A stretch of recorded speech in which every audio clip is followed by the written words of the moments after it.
I wanted to start with this slide to make a case why I'm talking about Pratap Malla here at a Buddhist studies seminar. The part of the reason is, if you want to put it this way, biographic. I've worked on Svayambhu for a long time, and Pratap Malla has been a key figure of basically shaping Svayambhu. Not only through the Shikara temples that frame the Chaitya, but also through the mural paintings that were in the vestibule of Shantipur until the earthquake struck. So besides that, Pratap Malla was one of arguably the most important kings. 33 years of reigning, that's not normal in Nepal. And he used these 33 years to maximum benefit.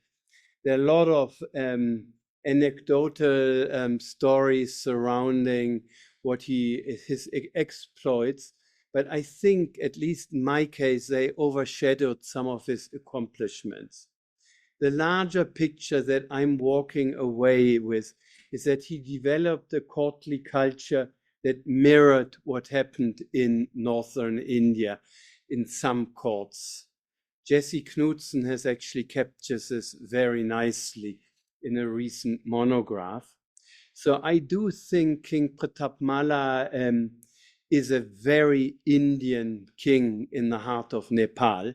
Not only did he marry two women from Mithila, so his wives, the main wives, were actually Indians, and the court was shaped by Maithili Brahmins, and many other ways. The visual arts that were produced at his court reflect what happened in India.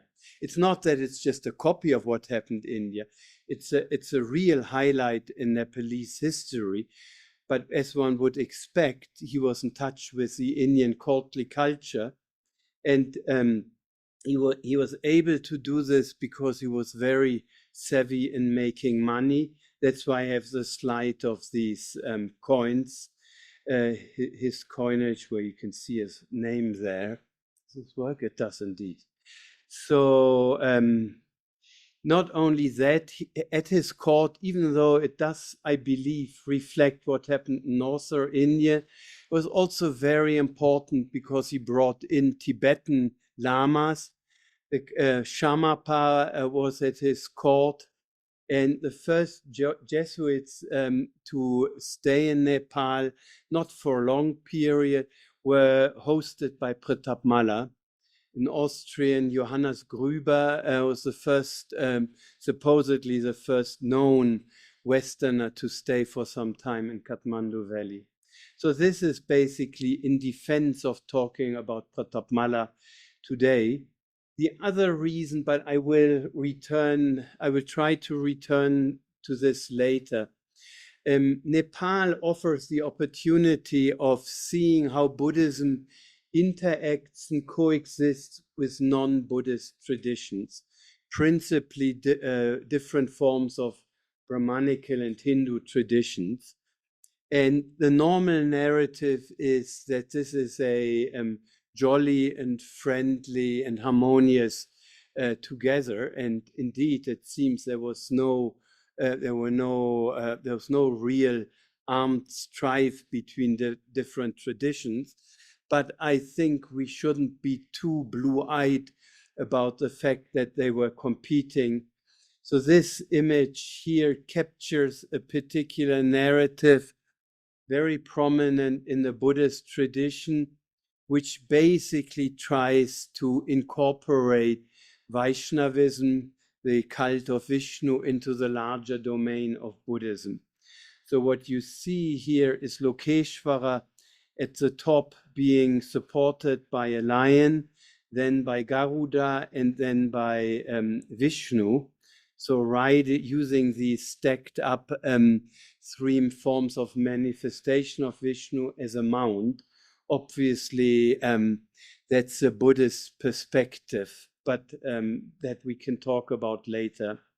So the image that I had on the top slide is basically here where Pratap Malla sits. So Pratap Malla, I talked briefly about his cosmopolitan reach, reaching out to India proper, and also hosting Jesuits and Tibetans. So a nice piece of evidence is hidden here behind the fence. We have this inscription that Pratap Malla apparently took great pride and pleasure in. So he wanted to be sure to have Latin letters, and he has the 4 seasons. So he has winter and hiver here, if you look a little bit closer. And you see him himself as a self-styled Shri Shri Kavindra Jaya Pratap Malla, which he always calls himself the king of Kavis, Kavindra. Here you can see. So among the scripts is what to my untutored eyes looks like Ume script. I should really ask colleagues who know these things better. And there are other scripts also on this inscription. It's dated solidly here, Nepal Samvat 774. So this is, when you're next time in Hanuman Doka, stop for a moment to look at it. It's actually quite remarkable. There's no great information. Here you can see there's a Jaladrona, a drainage of water, which drains upon this figure here in the small pond below. Kathmandu is so full of these wonderful small treasures. And when you walk through Kathmandu, stroll slowly. Don't just ride through places with a motorbike or patau. It's worth it. So let me turn to the real topic of my talk, to the hymns, to the stotras addressed to deities, composed by Pratap Malla. Whether he was really the author or not, I'm not interested in. For me, they're the product of his court. He goes at pains in the colophon. He keeps on saying, composed by myself. He reiterates it all the time. So obviously there is some anxiety that one might think differently. This publication by a wonderful upcoming Thai scholar working nowadays in Vienna, but who studied with Divaka Acharya in Oxford, he's looking at the work of Jitamitra Malla, almost contemporary of Pratap Malla. And we discussed the questions of what do you do with authorship. So the fact that Pratap Malla calls himself the king of Kavis, it means he obviously wants to be the author. But he was a very busy man. Did he have enough time on his hands to work in Sanskrit, or did he have his pundits from Mithila help him? That was always my suspicion, but until I discussed this on a recent visit to Vienna with Pongset, he said in case of this king from Bhaktapur, there is solid evidence that the king actually composed them itself. So I asked what the solid evidence is. It's clear that Jitamitra Malla scribed himself. He has a discernible hand, and he keeps on also saying, scribed by myself. So there, maybe there is a bigger chance than I like to concede that Pratap Malla authored them himself. At any case, the hymns have been studied to some degree. There are 14, most of them addressed to Hindu. Let's use this as a category, even though it's a problematic category. Most of them addressed to deities not firmly with Buddhist identities. Very famous is an inscription addressed to Taleju, which I've not been able to see myself because it's in front of the Taleju temple, which you can only go up to once a year, the so-called Sarva Aparada Stotra. This is actually, this is a little bit to advertise the work done by Bronwyn Blenze, who wrote her dissertation a long time ago at Chicago under Steve Collins' supervision. And the dissertation is a download, free download, a PDF. I like it, but I'm not complete fan. The reason being that there's so many inscriptions due to Pratap Malla and her attempts of dealing in detail. She didn't have enough time, and it's a wonderful dissertation. I don't want to critique it too much, but it was overambitious. The real joy came to me when I read her paper, which has been published in a collective volume of Tantra in Practice, which I think it's brilliant. So anyway, the dissertation is a first really concerted attempt to make sense of the hymns.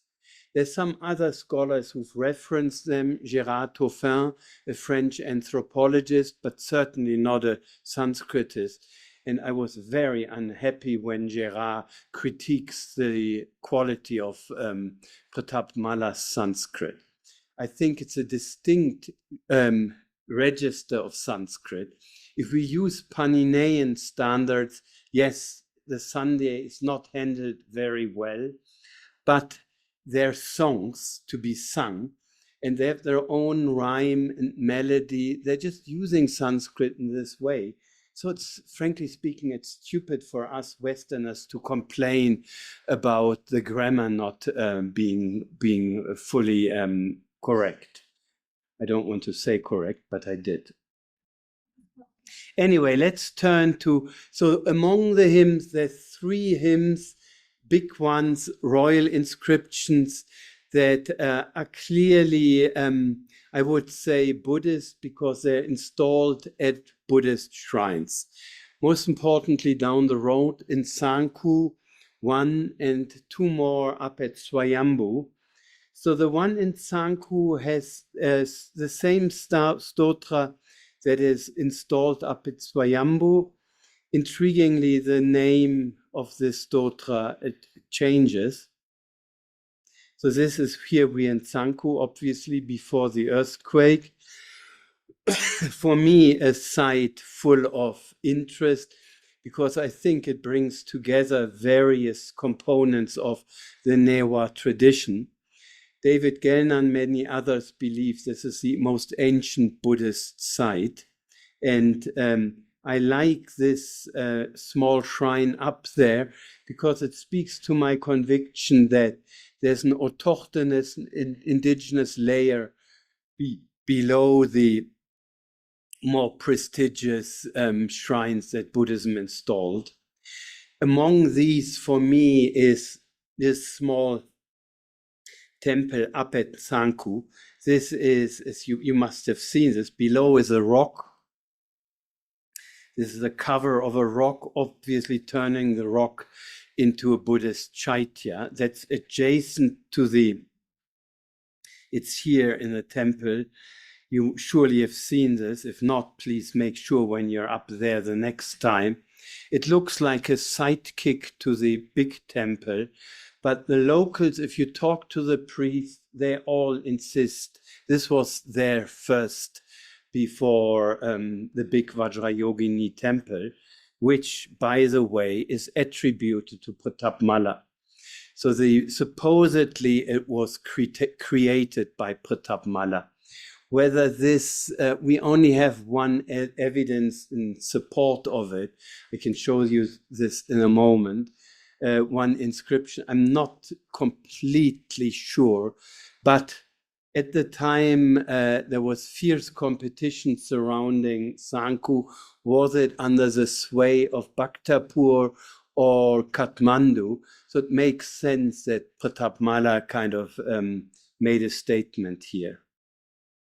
So the inscription that I'm talking about, you see here, which is wonderful picture, image that we have. By the way, these inscriptions that I show you were published by a very important scholar, Rekmi, who has collected these inscriptions and offers a brief analysis.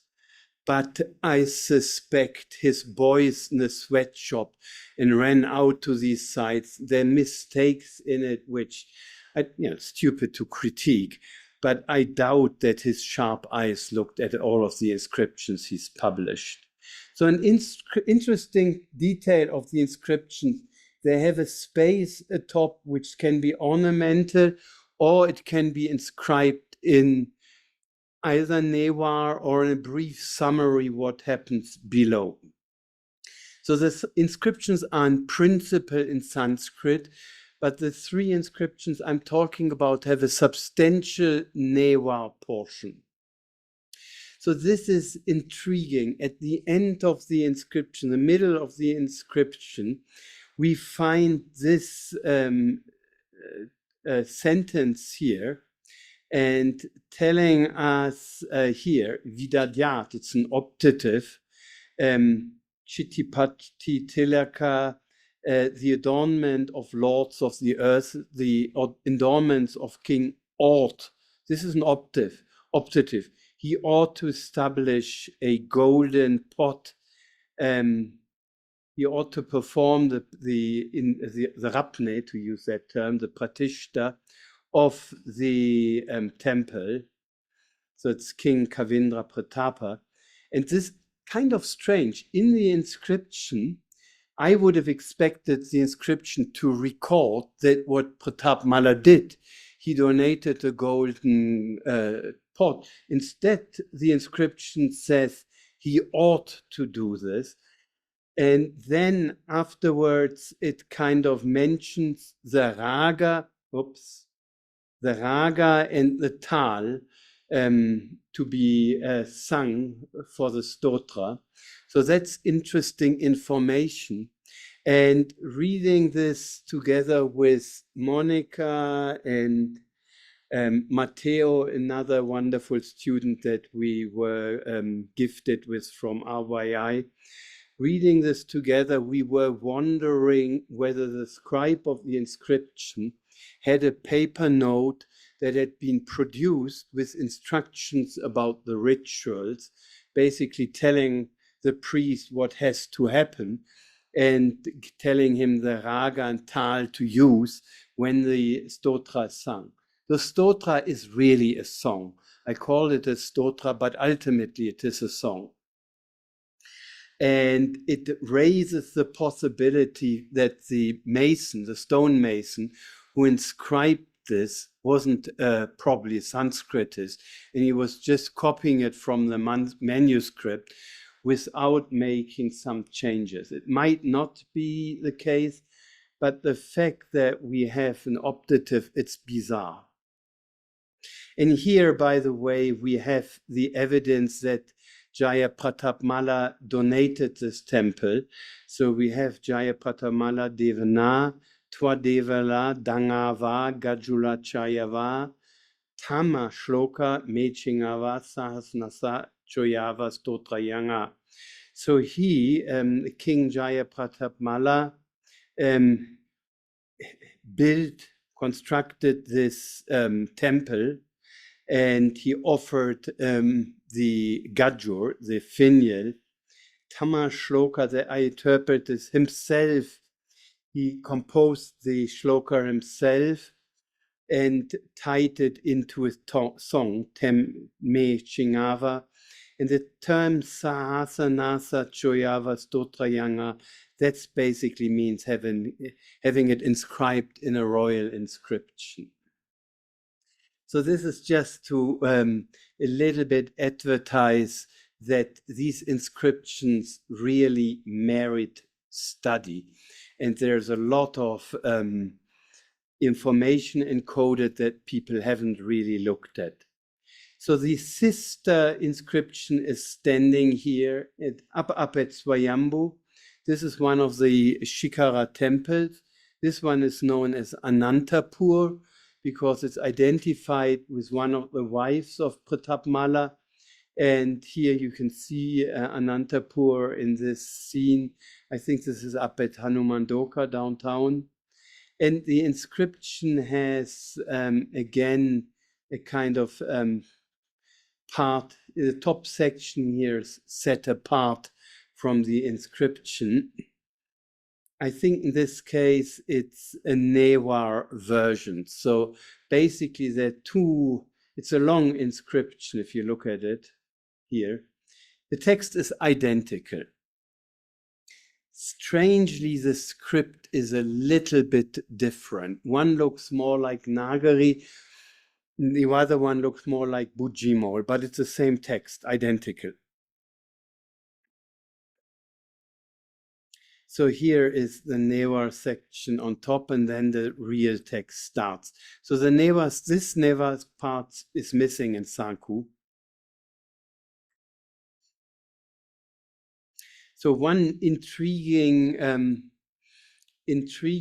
so there is a certain formulaic elements of the inscriptions. They repeat themselves. At the end, they keep on saying, any future king or whoever else might move the inscription or might damage the script. This is bad news for you. The papa that you get corresponds to 1 crore, 10 million destructions of Shivalingas, 10 million chaityas, 10 million times of sleeping with a woman you're not meant to sleep, 10 million times of eating what you're not meant to eat, 10 of the great sins, and goes on the list. It's always there. And then it changes a little bit the tone. If, however, this inscription is in need of attendance, repair, and you beautify it in the moment, it's as if you had donated and set up 100,000 chaityas. So this is an interesting detail here. The names of tantric deities are given in code. They don't want to say Ugratara. Of course, Ugratara, we know what Ugratara is, but Ugratara is a highly esoteric form of Tara. So they call her Tara Ugra Purva. Tara preceded by Purva in the sense of in quotation mark. It goes on and on. I show you another example of this. So the other stotra, that one I'm more interested in, I worked closer on. This, in my mind, is the stotra of Monica Thunder, even though she refuses it when I say that. So talking about, going back to Pratap Malla, the framing of the shikaras become emblematic of the chaitya. They don't become an intrinsic part of stupas.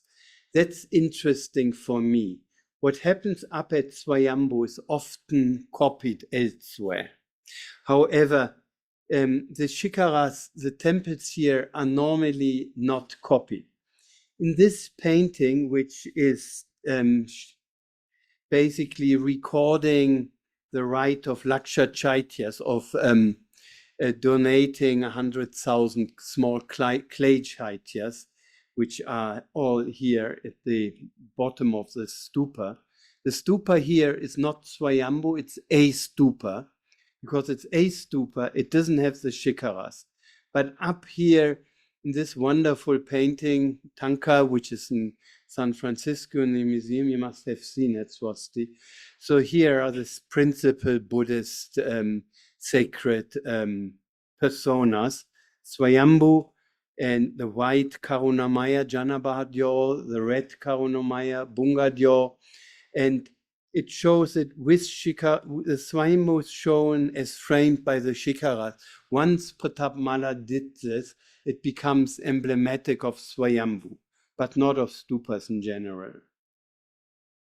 So the inscription up here I'm interested in is basically located here, and unfortunately at the renovation in 1917 it was put behind this railing with butter lamps and with prayer wheel. It makes it very difficult to access. Poor Manju, my daughter, tried her level bed and put herself on fire. I'm very happy you didn't wear nylon clothing at that time. Cotton clothing was the right thing to wear. So the inscription is not so easy to be read, also because the stone here is weathered, as you can see. Very interesting, in 2008, when the stupa was renovated, in the sense that all the principal copper parts that had been previously gilded were taken down, they were washed, and they were re-gilded. And this meant this wasn't a intrusive operation. All these copper parts, they're external. They're basically, you could call them decorative elements. This shows the scaffolding they put up, because the rings were, the copper sheeting of the rings was included in the process. As you can see it close up, the stupa is actually bigger than we normally think. So here's something intriguing that surfaced at the renovation. This in the center here is the Sokshin. Svayambhu, as Churtans and Chaityas normally often have, has a central wooden pillar. So the wooden pillars are used to be replaced every 50 years, but the current wooden pillar was replaced 1870. That was the last time appropriate tree could be found. All the other trees ended up in Rana palaces spread around town. So the tree has to be, it's massive. It's sal tree, it's tropical wood, it wouldn't grow in the valley, it only grows down at the Trishuli River. Think of a tree straight, 25, at the height of 25 meters. You need people with my kind of length of arm. You need 5 people to embrace it. It's massive, the tree. So at the renovation in 1817, maybe with wise foresight, they struggled to find the tree. The basically deforestation had advanced to such a way that they had to go almost all the way to Langtang. And it was an enormous nightmare to drag this massive tree to Kathmandu, including making it cross the mountains. The Shivapuri has to be crossed. It's no joke. So anyway, at that renovation, there were a few Tulada donors who sponsored copper sheeting. This is that we are looking here. I'm just lighted this up a little bit to make it more visible.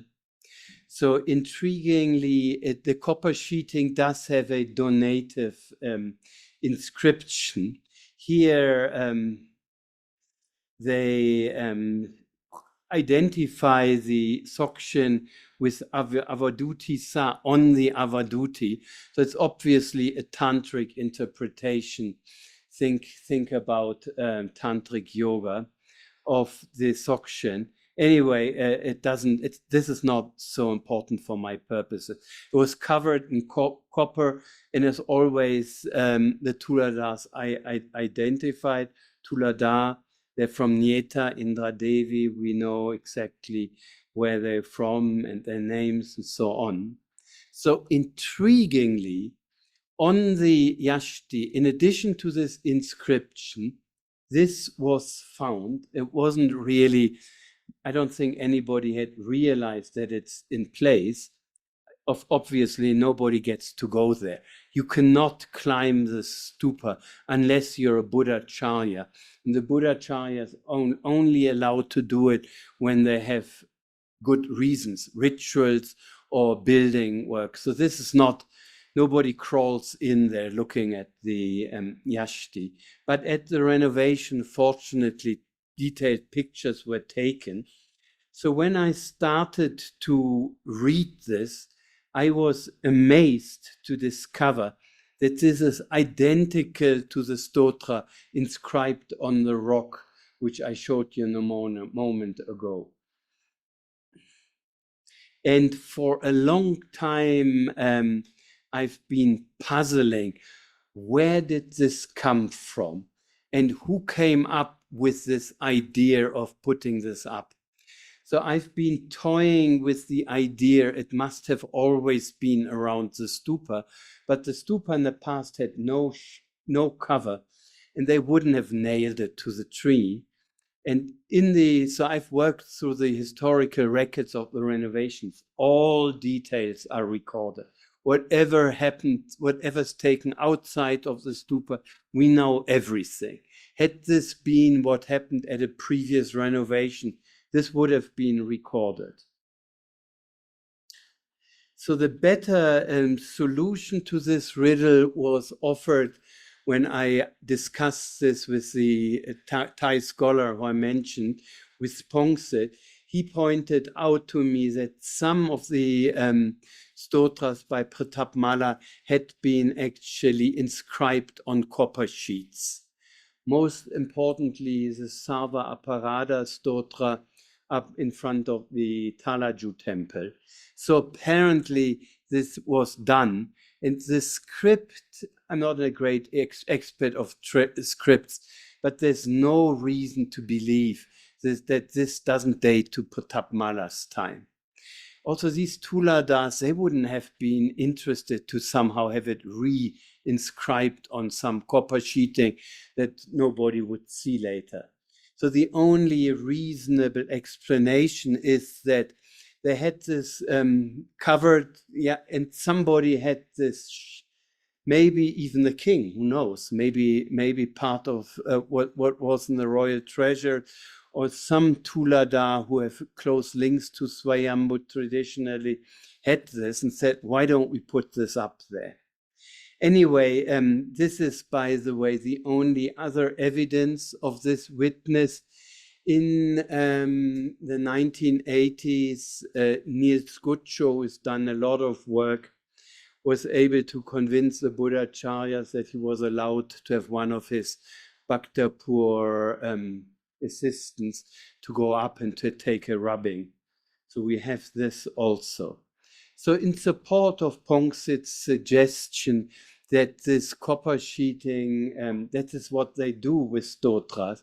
So there are two other plates that are somewhere, I think at Svayambhu, I haven't identified where. This is, I found this on Internet Archive, and I'm a great fan of all the resources we have on Internet Archive. Unfortunately, they don't give the provenance. I know it's up at Svayambhu, and they're dated, they can be read, so it's not a complete mystery. Please. Say that again, please, Sharon. Sorry, I'm not. They were on Marmelaka, but they're gone now. They were on? Marmelaka and Rugby. Yeah, so I think those photos were taken by what was his name?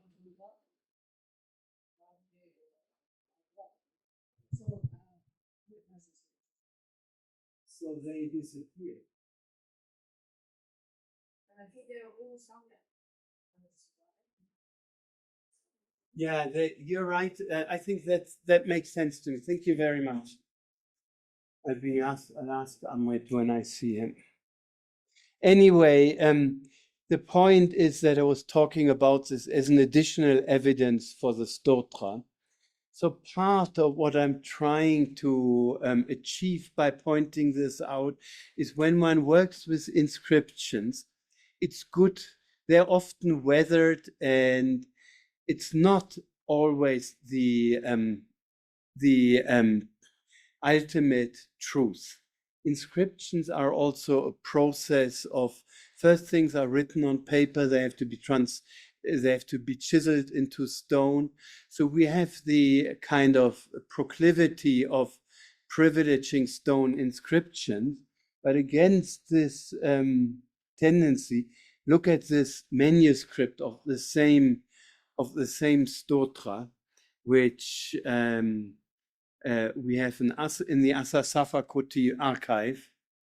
And this is actually bizarre because it gives a date predating the composition of the stotra. So the inscriptions give two dates. They give the date of when the inscription was put up, and they give the date of when the stotra was actually composed. So here it's the inscription gives 770 as the date of composition. I think it was 777 or something like this, the date for putting up the inscription. So this manuscript intrigued me when I saw this. I thought, wow, this is very close indeed. So I was recently had the pleasure to visit Divaka Acharya, who is a wonderful scholar and knows this stuff well. And we looked at this together, and he said, I can understand where you're coming from, Alex, but this is not an autograph. So I thought I had a smoking gun, that I knew who was the ghostwriter of Pratap Malla, but Divaka said, absolutely not. Because there are various indications that this is a copy rather than autograph, rather than scribed by the poet who kind of composed this. So another piece of evidence, which turns out to be one of the best philologically. This is published in a collection of songs, which I bought ages ago during Gungla, but surely still available. So these images are just here briefly to bring us into the vestibule of Shantipur and to reiterate the fact that Pratap Malla had great interests in Svayambhu. More importantly, I believe he's writing himself into the narrative of the Svayambhu Purana. I argued this in detail in a paper that was fortunately accepted for publication in the Festschrift of Hubert de Clercq. So I argued that basically the point of these paintings is providing the context for Pratap Malla's exploits. These are the images fortunately taken before the earthquake. So let me share a little bit of the text. So the point of the stotra is grafted upon the Svayambhu Purana. At the beginning, I'm sparing you the first four. By the way, the reason that I have different counting, the stone inscription and the copper sheeting have different number. They don't just have different numbering. The copper sheeting is missing a few lines versus the inscription.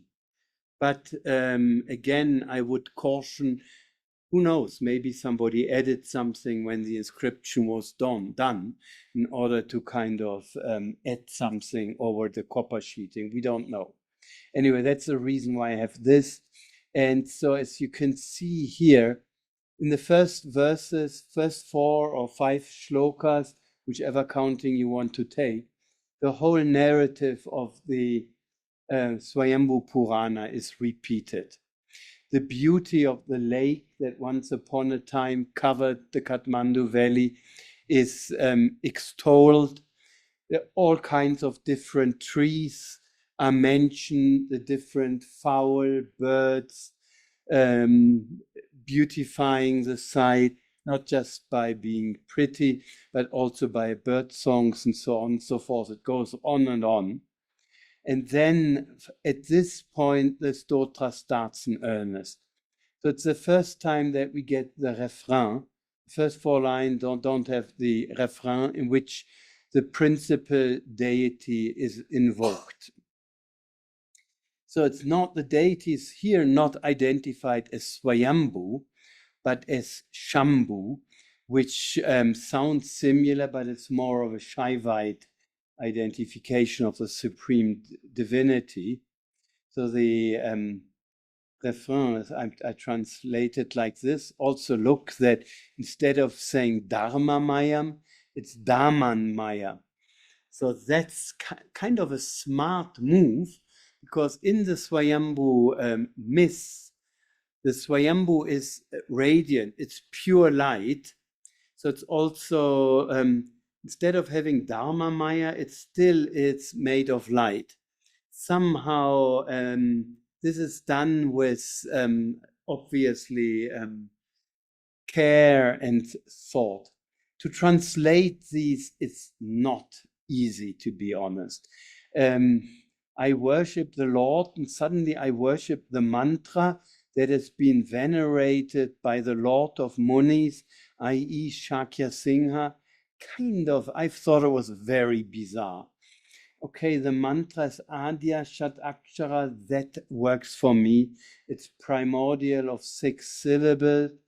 And then again, light plays a huge role. So it's not only the light of a koti suns, of a 10 million suns, but it's also the light of the soothing, cooling glamour of, again, 10 million moons. That kind of works for me. And then it repeats, I worship, I bow to it. So maybe in the mind of the poet here was to somehow imbue Svayambhu with Shaivite identity. But when I first read it, frankly speaking, I thought this is a Shaivite appropriation of a Buddhist deity. But I'm no longer that convinced. Look at these verses. They have a certain kind of flavor, I think, Buddhist flavor. So the deity who is invoked is the cause, karana, of karma bandhana, of binding, of bonding, of tying down with karma. But he's also the cause of destroying the bonds of the nooses of the bonds of karma. So, and then this sounds almost Madhyamaka-like. Uma is talking. It's devoid of course, I'm taking liberties as I translate.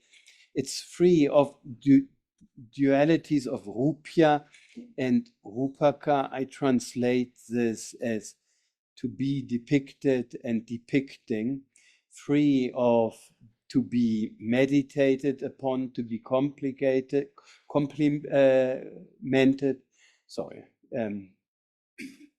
to be meditated upon. It's free of a meditator. It's free of being smeared and free of smera. It's almost like saying free of grahya and grahaka, free of the duality that Yogacara epistemology insists upon. So to my mind, it sounds deliberately Buddhist. Okay, it has all forms, but it's without forms, it's without parts. It's a cause of all causes, and it goes, so maybe more interesting for our purposes. Here a little bit further down, the deity is identified as the cause of the darshana, whatever darshana means here. I translate it with system. Anyway, Shaivas, Saugatas, obviously Buddhists, Shaktas, worshippers of the divine and female form, Vaishnavas, Vishnu followers, Sauras, Sura, sun deity follower. So that opens up a lot of terrain. And that's ultimately, I walk away from this, that it's not a deliberate and very aggressive is not a great word, of taking over the Buddhist tradition. Think about the Lokeshwara on top of Vishnu on top of Garuda. I mean, there's no two ways about what the point of the story is. By the way, we don't only have an image, there is a narrative along this. Garuda is fighting with a Naga. That's what Garudas do. Birds fight with Nagas. And Vishnu is trying unsuccessfully to separate the quarrelers. And Vishnu ultimately requests Lokeshwar to come down and help sort things out and bring peace. So Vishnu asks Lokeshwar to come. And at the end, when Lokeshwar of this narrative disappeared, he puts an anksha of himself onto Vishnu. So in Vaishnavism, anksha is a very loaded term. Lord Rama and his brothers, they all have an anksha of Vishnu. They're all, through the anksha, almost an avatar of Vishnu. So the fact that Vishnu up there in Changunarayan carries an anksha of Lokeshwara, there's no two ways about what they're doing there. They're appropriating Changunarayan. None of this I see happening here. To me, it sounds more that the divine is kind of beyond the sectarian divides that are being invoked here. The divine is the cause of everything, but it's also the cause of what puts an end to that cause.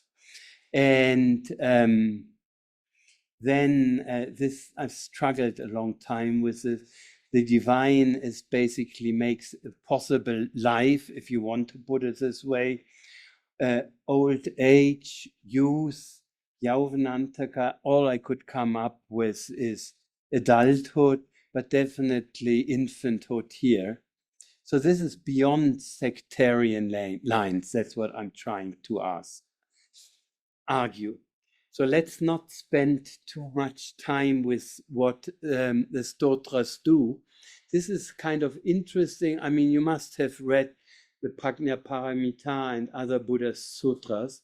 They often advertise at some stage the benefits you get if you copy this and so on and so forth, if you worship the text. Gregory Chopin has made a lot out of this. So the stotras have the same. At this stage, we are done with the stotra proper. No longer we have tam namami, we no longer have this.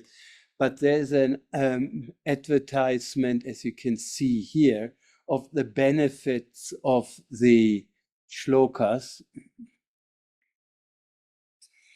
And here, the idea here, it's very clear, the instruction. By the way, the instruction, this is translated into the Neva.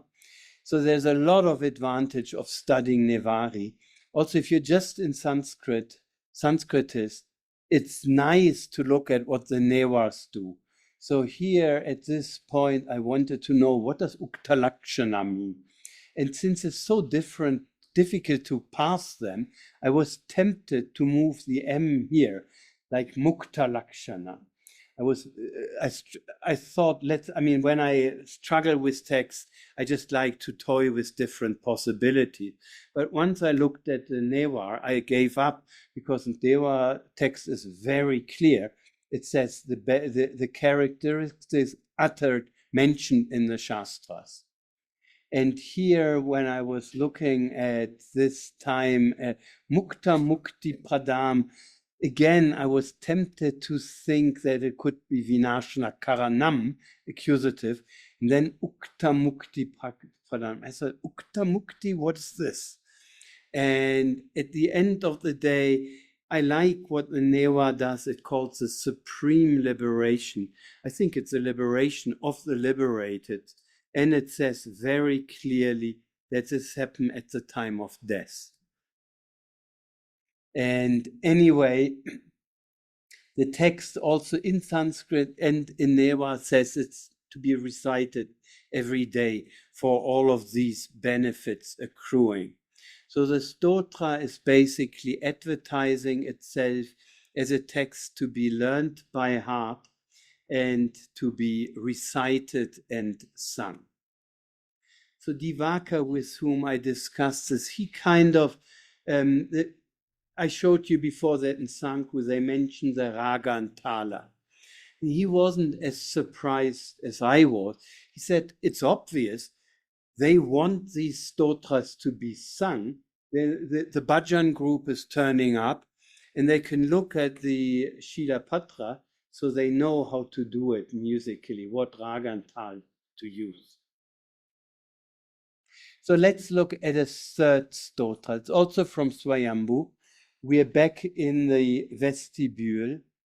This is the door that leads into the inside.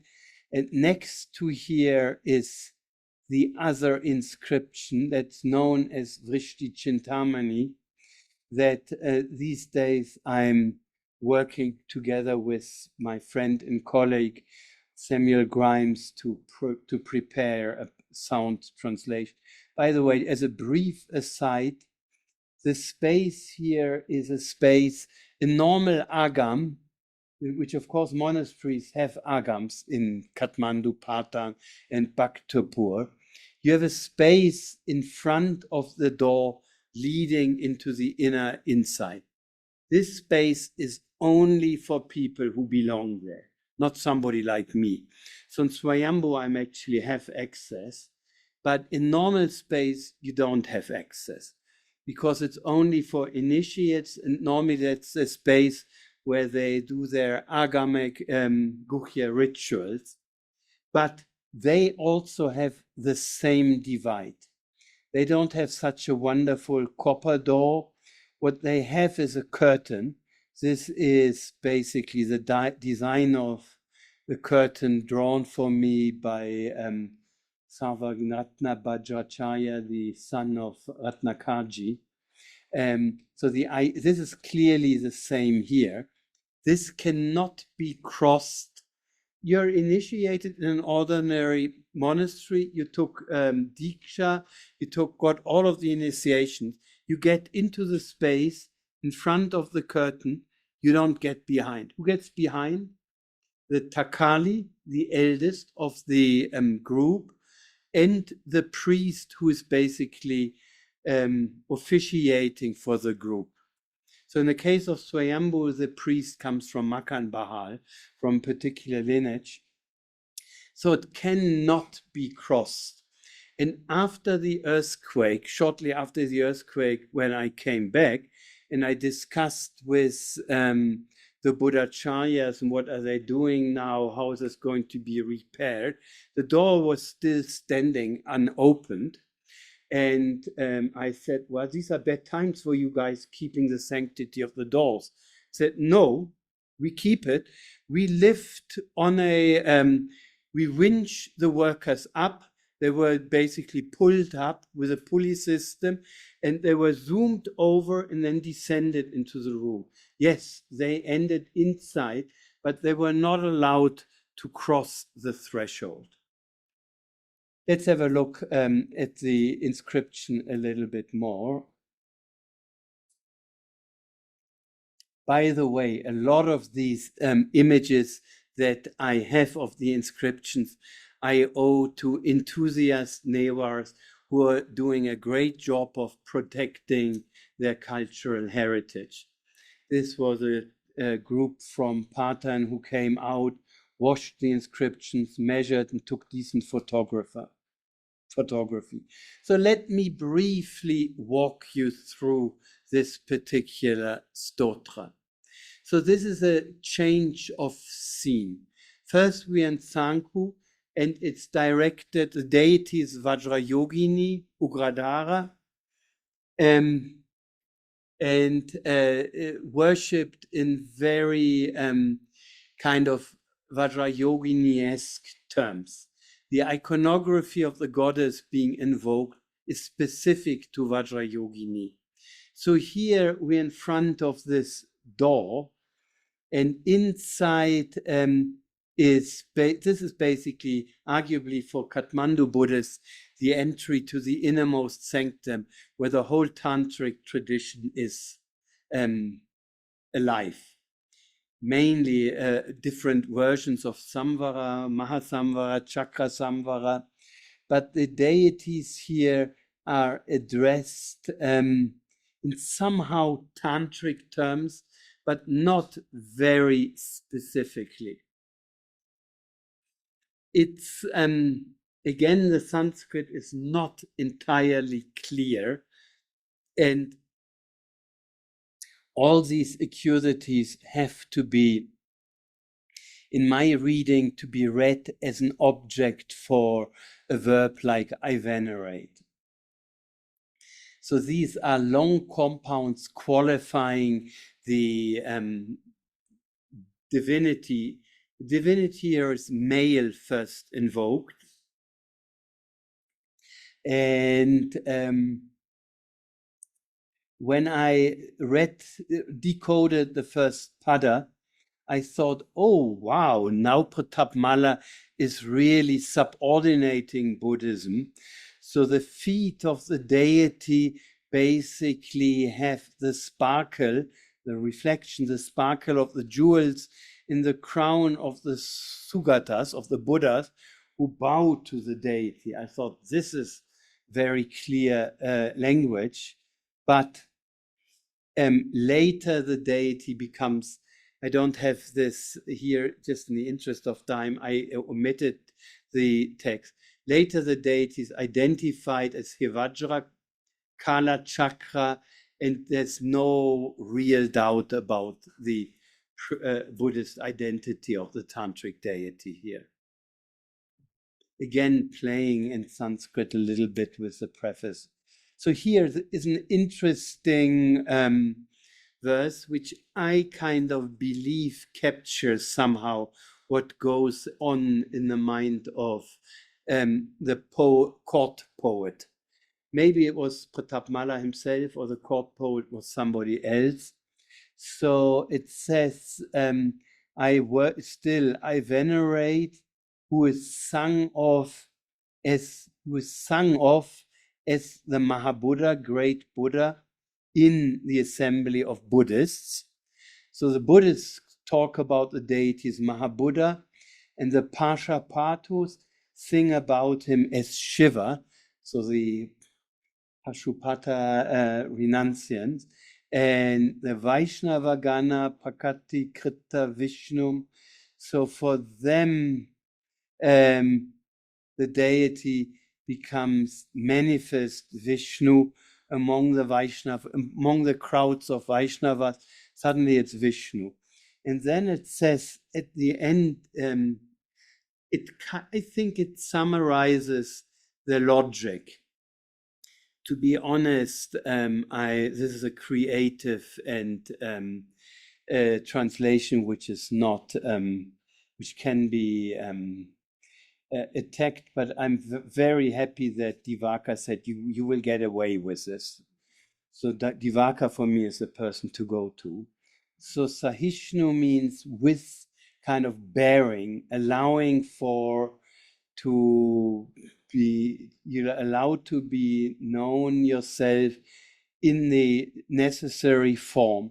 So basically, you deity, you suffer, you're able to, you have the malleable identity to appear to people whatever they want. So to my mind, that captures a little bit the spirit. Here, a little bit further down in the eulogy of the deity, we have an opening for the goddess, the female equivalent, embracing the deity. So she is the Shakti Alingatam. It still worships the deity, here identified as Mahasamvara, the essence of Mahasamvara, with a pleasing name, if you want to translate it like this, the deity being embraced in kind of tantric sexual embrace by the Shakti, also identified here as Suhara for Amara, pleasing to immortals. And it seems here before the female deity is suddenly invoked, she's Kali, you Kali under your right. No, sorry, that's not yet. So that's still the male deity. Under the feet, under your right feet is Kali, and under your left foot abides Bhairava, well adorned. And then we get all the instrumentals to accord with the Shakti. So this opens the possibility to describe her, embraced by her whose hands are adorned with the Vajra and bell, who maintains the body, the splendor of her body that is like a bimba fruit, by she whose breasts are adorned with a garland of shining skulls, and she who is passionate, shining from the art of beautiful lovemaking. So it's karma kala, that's I think what it means here, but it's surprisingly explicit. And then the deities here also addressed Varahi, Vajra Supurva, well preceded by Vajra. So your Vajra Varahi, also indeed known as Marichi, the haughty one, if that's what Karva means here. She is lovely Maya, Mahamaya, of course. And interesting, so we have Ugra Tara. So Ugra Tara, they can't say this together on my reading because it's secret. So it's Ugra Anantara Tara. Ugra without something in between, Tara. Just to show you that Chakra Samvara, how he indeed tramples on Kali and upon Bhairava, and how he is embraced by the female goddess in the way the stotra describes it. Another witness for the inscription is this very well-known sketch of the insides of the temple, of the esoteric part of the temple, that basically sketches the journey of Pratap Malla, who entered it. He was, of course, as a king, he shouldn't be there, but the story was that here in this chamber, there were 2 items needed for making rain. At the end of a prolonged drought, according to the narrative, King Pratap Malla said, you priests and the Takala, you 2 guys, you're the only one who are allowed in. You go inside. They went inside. This is below, this stair, it's a trap door which gets you further down. At this point, according to the narrative, they gave up and they came out and were sitting there full of shame that they hadn't delivered. So it's, of course, Pratap Malla's narrative. He even uses a first person in between. So Pratap Malla enters himself and deals with all the kind of obstacles, demons, pishachas, nagas, and so on and so forth. And he retrieves these objects. So the text here on the 2 sides of this map, the original, by the way, I have no idea where the original is. Mary Slusser had access to it, and it's not in her personal papers. Mentioned Sam Grimes went to DC, Washington, to check it out. Her papers out. It's not there. It's probably somewhere in Kathmandu, and I pray that it's in hands who know what they're doing. So the artist who did this, it's kind of, I like the fact, on one side we have the Sanskrit, and the other side the Newa text, identical with the inscription. The logic of the painting is that it has to be flipped over. Here is one way of looking at this point. This is a crucial point. It has to be flipped over. So this maps onto this. So it's not a real conclusion. I don't have a conclusion, but a last small piece of evidence from Svayambhu. We are up here. Of course, you all know this object that you're seeing here. It's a historic image, and here he has the depiction, the painting that Hari Prasad Sharma made. I'm afraid that I'm somehow mirroring onto the picture. Kegane Manju. And anyway, so this on this occasion, Pratap Malla donated it. And there is an inscription on the ring of this. There is a small sloka, much or stotra, much less ambitious. Certainly, it doesn't have the same feel as the 3 stotras that I showed you. But again, it's first person. Namami aham vadi rajam. And kind of interesting to me, the deity invoked is Manjughosha. And Vagishvara is also, Dharmadhatu Vagishvara is also invoked. That is on one reading the innermost identity of the Svayambhu Chaitya. So the Vadi Raja, I think it's just a way of saying Vagishvara. And this is obviously easier to translate. Manjughosha, who is destroying all Maras and who gives all kinds of different benefits, and who is the Dharmadhatu himself. So this is just an example for another piece of evidence. Pratap Malla normally signs his poem with Kavendra, the Lord of Kavis. Here this doesn't happen. I think it doesn't happen because it's not a royal stotra. Whether it was Pratap Malla or not, I don't care, but it's not a courtly product, the ones that we looked at.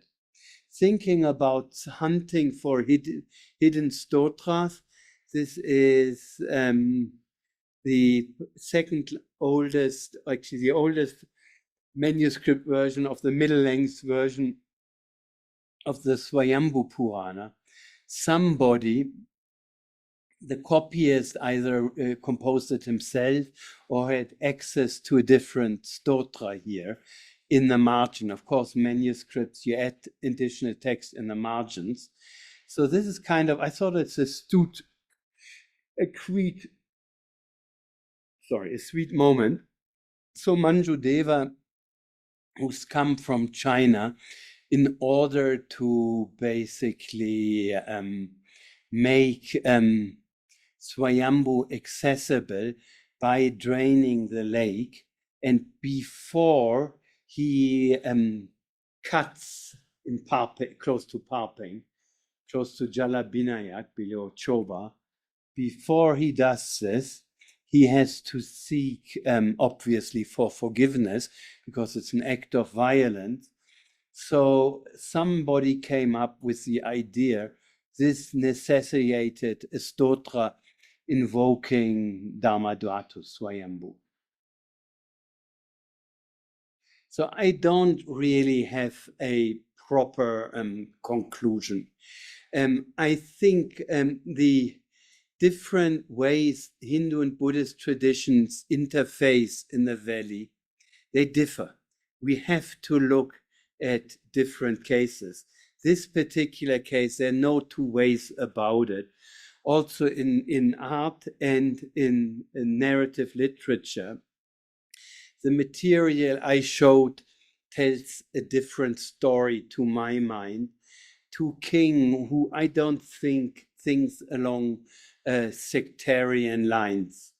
My suspicion is that Pratap Malla, being confronted with the idea of Bauda versus Hindu, of course Hindu didn't even exist at the time, he would have been be surprised and say, what are they talking about?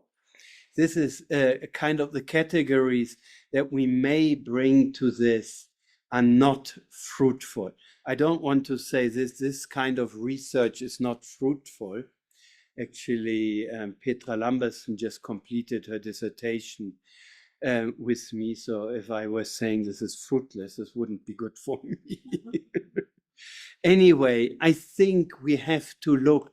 So we do have in Nepal the possibility to observe instances how Buddhism engages with non-Buddhist traditions, how it kind of goes beyond the more narrow boundaries of its own tradition. And it's great to look at it in detail.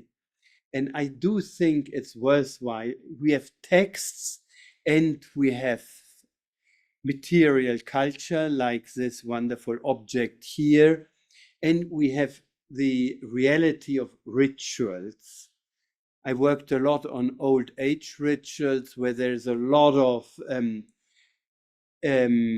similarity in the Buddhist and in the more Hindu idiom, but a lot of commonality as well. So I think this kind of research is really fruitful, and it's a lot of fun, and it doesn't allow for grand conclusions. It's clearly the narrative of happy syncretism doesn't work. It's not syncretic. Forget about that term. It's completely as a analytical category, as a heuristic device, it's useless. It definitely is not syncretic. What happens on the ground, it needs to be looked at closely, and we should come to the material without bringing these kind of labels with us as unnecessary baggage. Thank you.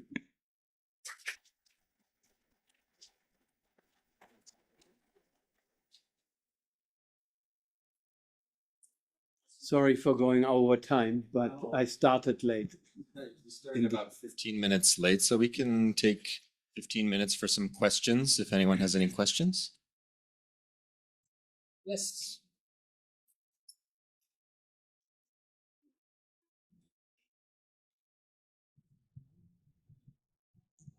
I'm also very happy to entertain critique and alternative interpretation. I'm not married to what I've been proposing to you.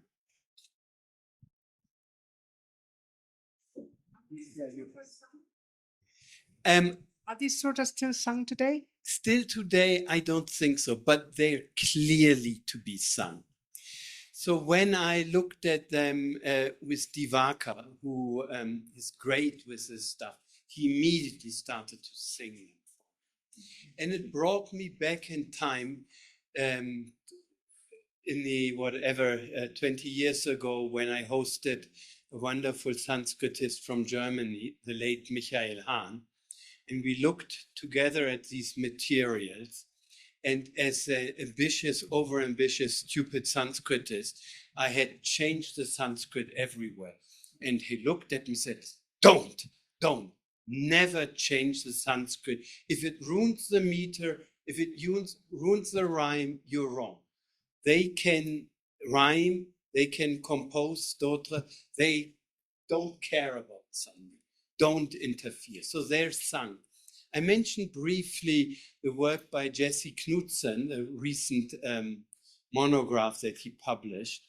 And there also the whole idea is, he looks at, I think it's the Gita Govinda, basically the backdrop of this. So the whole point is identifying the meters using the standard Pratapa Malla or whatever doesn't get you anywhere. It's to be sung. But nowadays, I don't think there is, I think that there would have to be resurrected. I don't think anybody looks at it. Think about the poor inscription behind the prayer whales and the butter lamps up at Svayambhu. Absolutely not. And it's not that easy stuff. It's really, I mean, I've spent ages looking over it. I mean, I'm blessed at Berkeley to, I used this in a graduate seminar.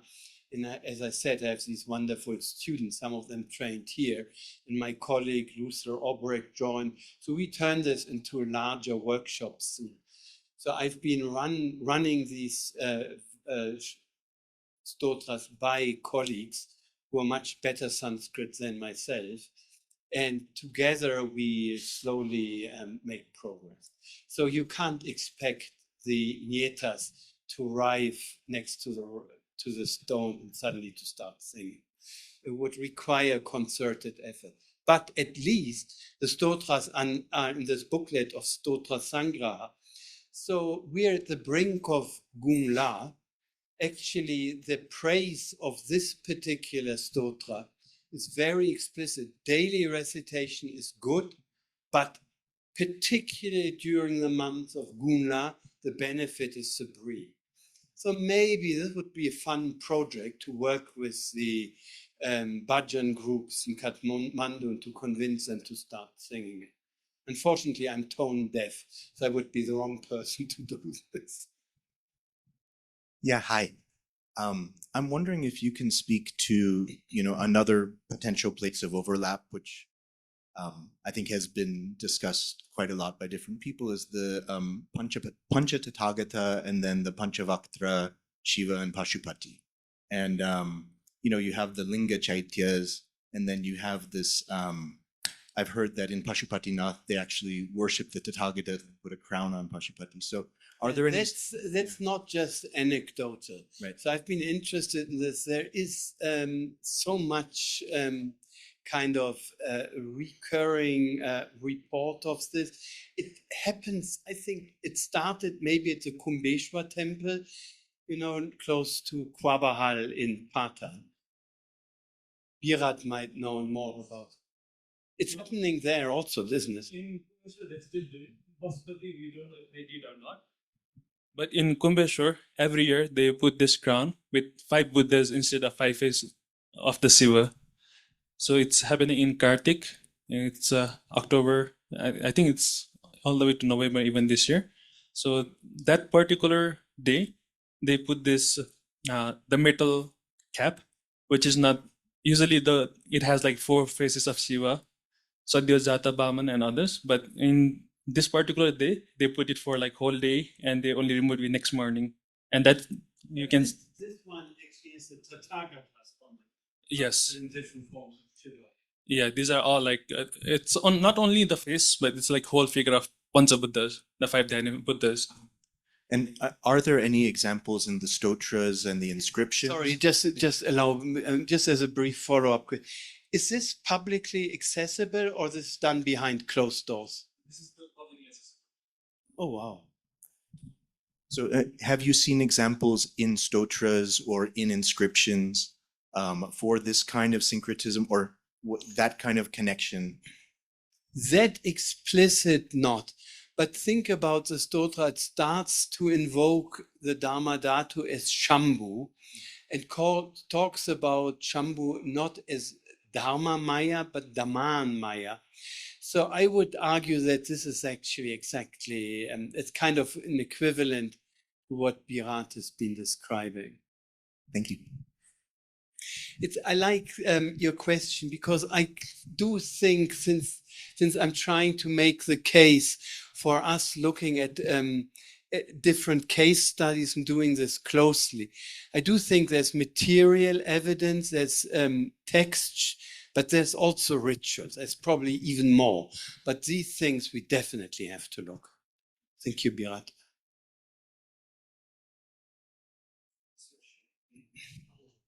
I just have a question concerning the sokshin.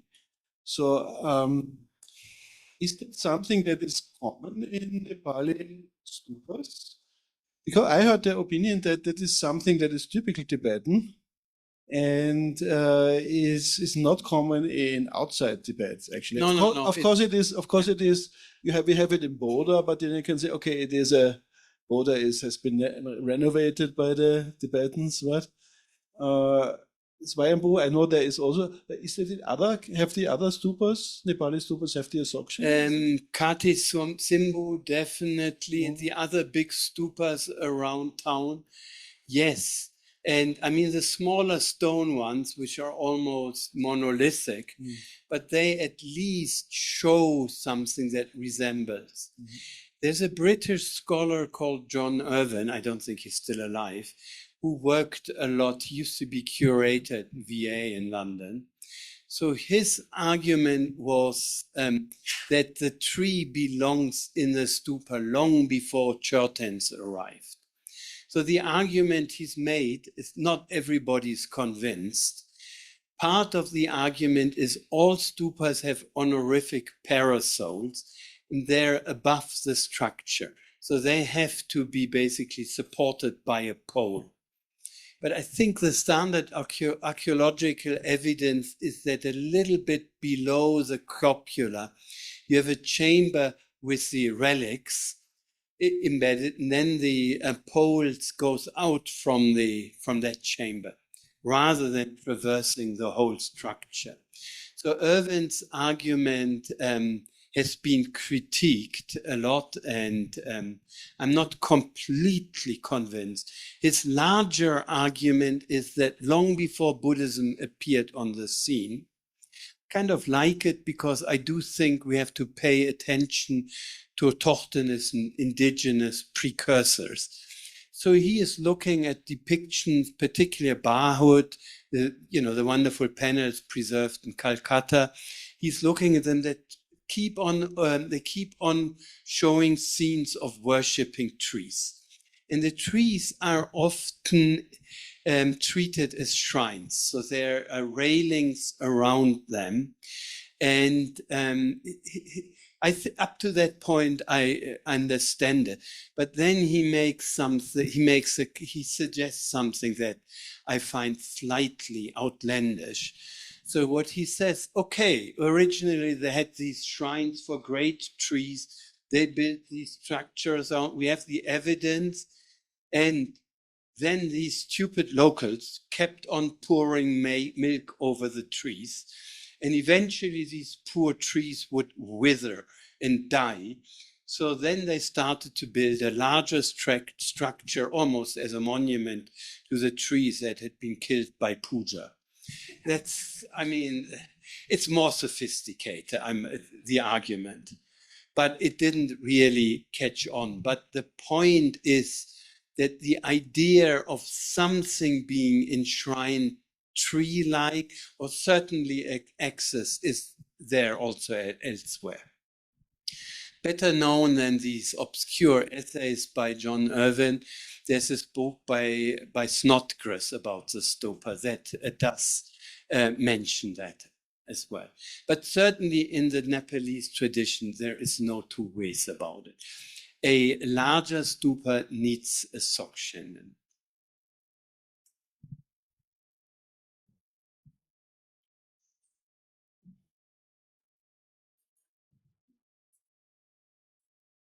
You can take yours.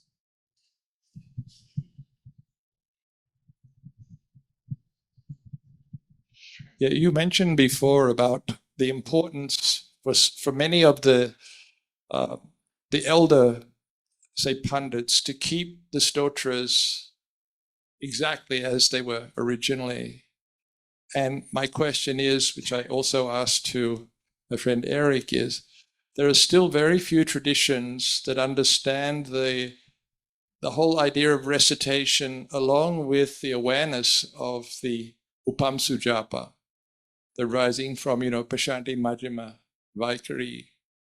Do you know of any in Nepal that are still strong with that idea in the actual recitation? Like the Nambodari priests of Kerala, they still very much follow that secretly. I'm afraid I'm the wrong person to answer that question. But if I were to look into this, I would look at Nama Sangiti recitation. That's, what I've seen. I don't know what they really do, but it seems to me the most robust tradition in the valley among Neva Buddhists. Okay. And I would actually not be surprised if they do something along those lines. Yeah. Thank you.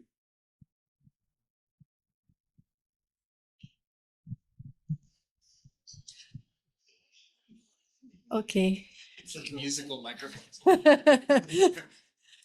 If you don't mind me asking, a little bit adjacent to this, but along the lines of inscription and material history. I'm very curious about this necklace that's at the Art Institute of Chicago that was inscribed with the name of King Pratap Malla, and what you can maybe say about the significance of that and what this artifact. I'm afraid I don't really know about this. Show me afterwards. Yeah, Please. yeah. Okay, Don't run away. Okay. Yeah. Thank you.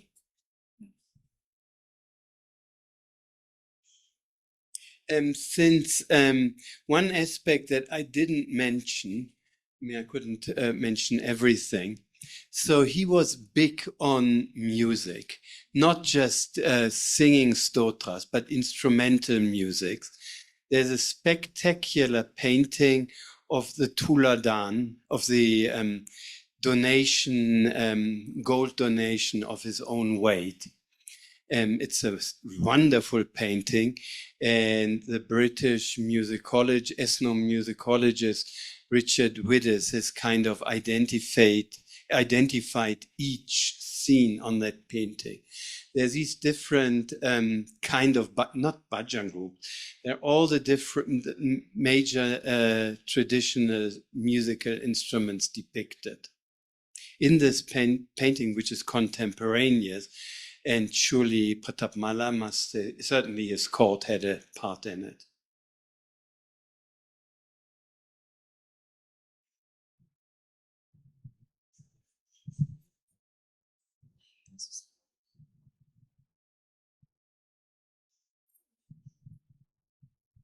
So there's a question online.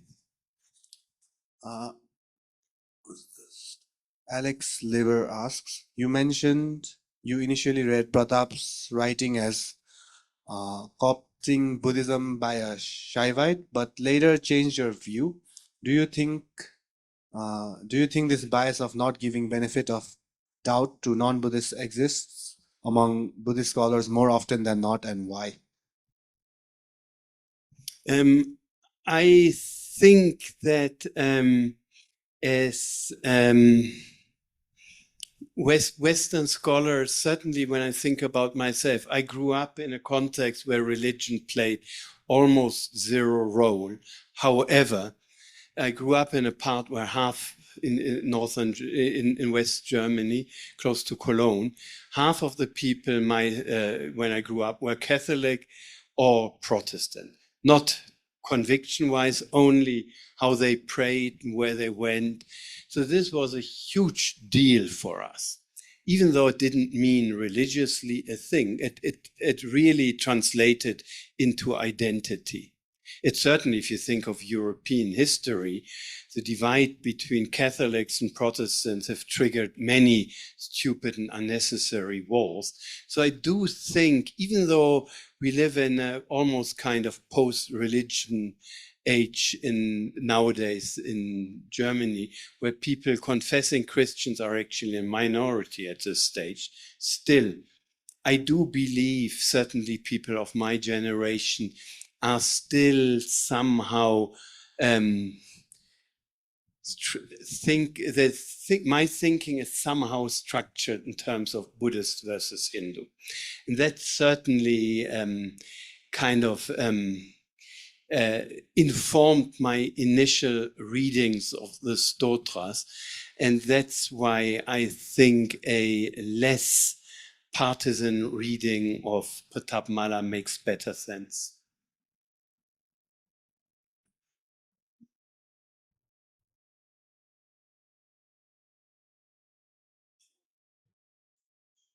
Thank you, Professor.